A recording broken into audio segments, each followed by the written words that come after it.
Student हम फिर से आ गए नेक्स्ट वीडियो में और आपको बताने वाले हैं कि कौन कौन से पदार्थ में सबसे ज़्यादा नाइट्रोजन पाया जाता है, क्योंकि इससे रिलेटेड क्वेश्चन ज़रूर पूछे जाते हैं और आगे भी हम आपको बताएंगे और सारे क्वेश्चन, इसलिए वीडियो को स्किप मत करिएगा। और अगर चैनल पे आप नए हैं तो सबसे पहले चैनल को सब्सक्राइब कर लीजिएगा। तो चलिए सीधे टॉपिक पे आते हैं और आपको बताते हैं। सबसे पहला क्वेश्चन है आपका कि अक्सर पूछा जाता है कि गोबर की खाद में नाइट्रोजन की मात्रा कितनी होती है। तो आपको बता दो 0.4 से 0.5% होती है, जो कि गोबर की खाद में होती है।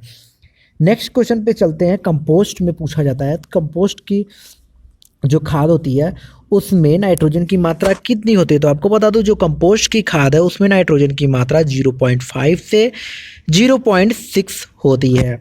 नेक्स्ट क्वेश्चन पे चलते हैं। मुर्गी की बीट जो होती है उसमें नाइट्रोजन की मात्रा कितनी होती है। तो आपको बता दूं जो मुर्गी की बीट होती है उसमें 3.80 से 4.10 होती है। वही नेक्स्ट क्वेश्चन पूछा जाता है कि वर्मी कंपोस्ट जो होता है उसमें नाइट्रोजन का मात्रा कितना होता है। तो आपको बता दूं 3.0 से 3.20 होता है। नेक्स्ट क्वेश्चन पे पूछा जाता है कि बायोगैस से तैयार कंपोस्ट में नाइट्रोजन की मात्रा कितनी होती है। तो आपको बता दूं 1.5 से 2.0 होती है। तो चलिए नेक्स्ट क्वेश्चन पे चलते हैं और आपको और अधिक बताते हैं। अगला क्वेश्चन जो आपसे सबसे ज़्यादा पूछा जाता है कि गंदे नाले के अपवक में नाइट्रोजन की मात्रा कितनी होती है। तो आपको बता दूं 6.0 से 6.5 होता है। वही नेक्स्ट क्वेश्चन पूछा जाता है कि हड्डी के चूड़ में नाइट्रोजन कितना पाया जाता है। तो आपको बता दूं जो हड्डी के चूड़ होते हैं उसमें नाइट्रोजन की मात्रा होती है 3.5 से 4.5 होता है। वही नेक्स्ट पूछा जाता है कि मानव के विष्ठा से बने खाद या कुछ जो मानव का विष्ठा होता है उसमें नाइट्रोजन की मात्रा कितनी होती है। तो आपको बता दूं मानव का जो विष्ठा होता है उसमें 1.50 नाइट्रोजन पाया जाता है। वही पूछा जाता है कि मूंगफली की खली जो होती है उसमें नाइट्रोजन कितना होता है। तो आपको बता दूं मूंगफली की जो खली होती है उसमें 7.00 से 7.20 होता है। वही नेक्स्ट क्वेश्चन पूछा जाता है आपके कि सरसों की जो खली होती है, जो सरसों आप पिराने जाते हैं जब तेल निकल जाता है तो उसमें खली बचता है, तो उसमें नाइट्रोजन कितनी होती है। तो 5.10 से 5.30 होता है सरसों की खली में नाइट्रोजन। वही नेक्स्ट क्वेश्चन पूछा जाता है कि अरंडी की खली में कितना नाइट्रोजन होता है। तो आपको बता दूं अरंडी की जो खली होती है उसमें नाइट्रोजन की मात्रा होती है 5.50 से लेकर 5.80 होता है। वही नेक्स्ट क्वेश्चन पूछा जाता है कि महुआ की खली जो होती है उसमें नाइट्रोजन की मात्रा कितनी होती है। तो आपको बता दूं जो महुआ की खली होती है उसमें नाइट्रोजन की जो मात्रा होती है वो 2.50 से लेकर 2.60 होती है। वही नेक्स्ट क्वेश्चन पूछा जाता है कि नीम की जो खली होती है उसमें नाइट्रोजन की मात्रा कितनी होती है। तो आपको बता दो नीम की खली है जो उसमें नाइट्रोजन की मात्रा 5.10 से 5.30 होता है। तो चलिए नेक्स्ट क्वेश्चन पे चलते हैं और आपको बताते हैं। तो स्टूडेंट नेक्स्ट क्वेश्चन पे आ गए हैं और आपको बताते हैं कि अलसी की जो खली होती है उसमें कितना नाइट्रोजन होता है। तो आपको बता दूं अलसी की जो खली होती है उसमें 5.50 से 5.60 होता है। वही नेक्स्ट क्वेश्चन पूछा जाता है आपसे कि सबसे ज़्यादा पूछा जाता है कि बिनोले की खली में कितने नाइट्रोजन होता है। तो आपको बता दूं बिनोले की जो खली होती है उसमें नाइट्रोजन की मात्रा होती है 6.40 से लेके 6.50। जैसा कि हमने आज नाइट्रोजन के बारे में बताया आपको कितनी नाइट्रोजन होती है, चलिए नेक्स्ट वीडियो में आपको बताते हैं और अधिक। तो वेट करिए, नेक्स्ट वीडियो हम आप लेकर चलते हैं। तो स्टूडेंट हम आ गए हैं नेक्स्ट वीडियो में और आपको इसमें बताएंगे कि नेक्स्ट वीडियो में जनक के बारे में पूछा जाता है कि सुपर राइस जो है उसके जनक कौन है। तो आपको बता दूं जो सुपर राइस है उसके जनक है JS खुश थे। कौन थे? JS खुश थे, जो कि क्या थे? सुपर राइस के जनक थे।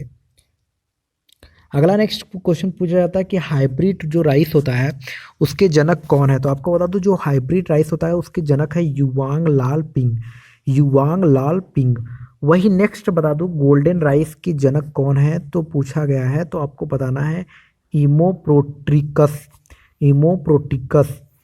अगला नेक्स्ट क्वेश्चन आपसे पूछा जाता है कि सुपर व्हीट जो होता है उसके जनक कौन है। तो आपको बता दूं सुपर व्हीट के जनक हैं एस नागार्जुन। एस नागा अर्जुन। वही नेक्स्ट क्वेश्चन पूछा जाता है कि क्राप आइडियो टाइप के जनक कौन है, तो आपको बता दूं डोनाल्ड के, कौन है, डोनाल्ड है जो कि क्रॉप आइडियो ट्राइब के जनक है। तो चलिए नेक्स्ट क्वेश्चन पे चलते हैं और आपको और अधिक बताते हैं। तो नेक्स्ट क्वेश्चन पे हम आ गए हैं, यहाँ पे पूछा जाता है क्रांतियों के बारे में और क्रांतियों के जो जनक हैं उनके बारे में। तो हरित क्रांति की नार्मक जो था उसके जनक कौन थे, आपको लिखना है ई बोरलॉग। वही पूछा जाता है कि भारत में हरित क्रांति के जनक कौन है, तो जो भारत के हरित क्रांति के जनक है वो है एम एस स्वामीनाथन, जो कि हर किसी को याद रहना चाहिए और हर बार पेपर में पूछे जाते हैं, जो कि यूपी के टेट बीएचयू और आईसीआर जेट एग्जाम के लिए इम्पोर्टेंट्स है। और अगर यूपी पीएससी का एग्जाम देने वाले हैं आप एग्रीकल्चर का, तो उसके लिए भी इम्पोर्टेंट है। अगला नेक्स्ट क्वेश्चन पूछा जाता है कि श्वेत क्रांति के जनक कौन है, तो आपको बता दो वर्गीज कुरियन, जो कि श्वेत क्रांति के जनक थे। वही नेक्स्ट क्वेश्चन पूछा जाता है कि आपसे गोल्डन क्रांति, जिसे सुनहरी क्रांति भी कहते हैं, उसके जनक कौन है, तो के एल चड्ढा थे, के एल चड्ढा थे। अगला नेक्स्ट क्वेश्चन पूछा जाता है आपसे कि बीटी कॉटन जो भारत में है उसके जनक कौन है, तो सी डी मेयो थे।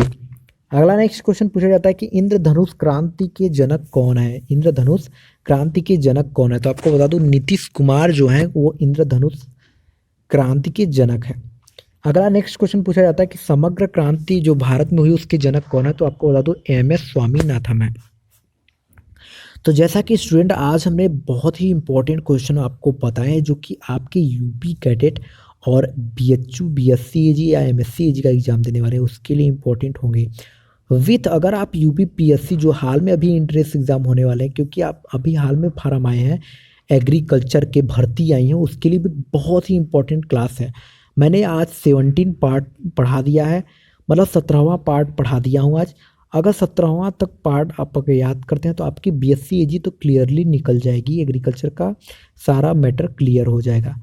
आपको इन सभी मैटर को अगर 17 पार्ट पढ़ते तो अभी तक हमने आपको 30 नंबर के क्वेश्चन करा दिए हैं। अभी 100 नंबर तक के क्वेश्चन कराएंगे, तो 100 वीडियो कंप्लीट जैसे ही डालेंगे और 100 नंबर के क्वेश्चन हो जाएंगे, तो आप किसी भी एग्रीकल्चर के इंट्रेंस में बैठते हैं तो आप क्वालिफाई हो जाएंगे। तो चलिए स्टूडेंट, फिर मिलेंगे एक नेक्स्ट वीडियो में, तब तक के लिए बहुत बहुत धन्यवाद। अगर आप चैनल पे नए हैं तो प्लीज़ लाइक करिए, सब्सक्राइब करिए और शेयर करना ज़रूर मत भूलिएगा। धन्यवाद।